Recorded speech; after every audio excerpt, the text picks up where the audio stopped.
इसमें कोई दो राय नहीं कि अमेरिका और ईरान अगर युद्ध में उतरे तो मिडिल ईस्ट सुलग जाएगा और युद्ध की चिंगारी इजराइल को भी अपनी चपेट में लेगी, क्योंकि पहले से हमास, हिजबुल्ला और हुती विद्रोहियों के साथ इजराइल जंग में उलझा हुआ है और इन संगठनों को ईरान का समर्थन हासिल है। ऐसे में ईरान के समर्थन में ये संगठन हमले तेज कर सकते हैं। ऐसे में जानकारों का यह भी मानना है कि इन्हीं संगठनों को कमजोर करने की मंशा के साथ अमेरिका ईरान के खिलाफ सैन्य कार्रवाई की तैयारी में लगा हुआ है।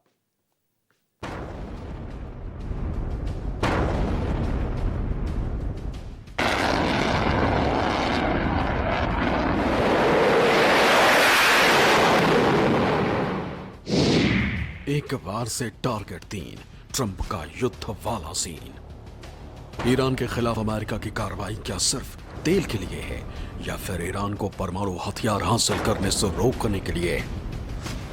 अब तक यही माना जाता रहा है कि अमेरिका ईरान का तेल हासिल करना चाहता है और इसराइल की उस फिक्र को खत्म करना जो ईरान के परमाणु हथियार हासिल करने से बढ़ सकती है।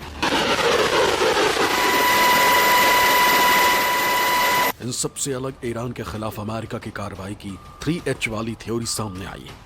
इसी थ्योरी पर जानकारों का मानना है कि अमेरिका ईरान पर दबाव बढ़ा रहा है। अब ये 3H क्या है, इसे समझ लीजिए।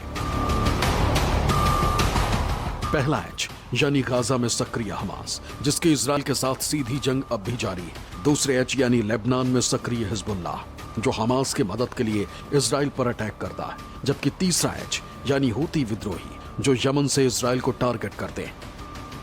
हमास और इजराइल के बीच 7 अक्टूबर 2023 से जंग जारी है। गाजा के बड़े हिस्से को इजराइल मलबे का ढेर बना चुका है, लेकिन हमास को जड़ से खत्म करना अब तक संभव नहीं हो सका है।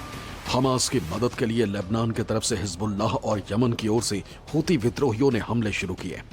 अमेरिका खुलकर इजराइल की मदद कर रहा है, यहां तक कि हमास को कई बार चेतावनी भी दे चुका है। फिर भी 2 साल से ज्यादा का वक्त बीतने के बावजूद हमास को खत्म नहीं किया जा सका। हमास के सीनियर लीडर तो मारे गए, लेकिन इस संगठन को पूरी तरह नहीं मिटाया जा सका।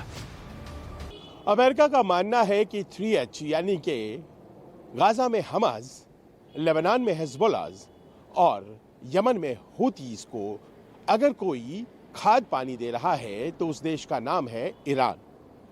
वो ईरान ही है जिसकी वजह से इन तीनों संगठनों पर आज तक अमेरिका काबिज नहीं हो पा रहा है।